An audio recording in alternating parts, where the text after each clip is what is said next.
I got pregnant with my daughter when I was 21 and totally unprepared to be a mother.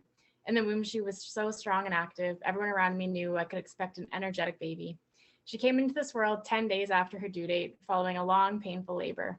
Even her birth had minor complications, but she was thankfully born a healthy baby. She turned out to be a baby who never slept and grew into a toddler who was wild and untamable. My son came 5 years later. Although he was planned, we braced ourselves for a second child as wild as our first, since that's the reputation of the second born. The pregnancy with him was easier than the first. My labor with him was much shorter than his sister's, and he was born 4 days before his due date. He took us all by surprise by being the most calm, easy to please, sleepy little baby. He is the calm that follows behind the storm of a big sister.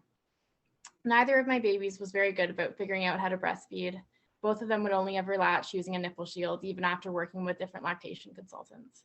By the time my son was born, I knew that it would be easier to continue using the nipple shield and breastfeeding him the only way I knew how. My firstborn made it 21 months breastfeeding and made her decision to stop because she just couldn't stand sitting still long enough to breastfeed anymore. There were way too many other interesting things going on in her world. My second is still very young, but our goal is to breastfeed him for as long as his sister or longer. My first child taught me how to handle the chaos that comes along with being a parent.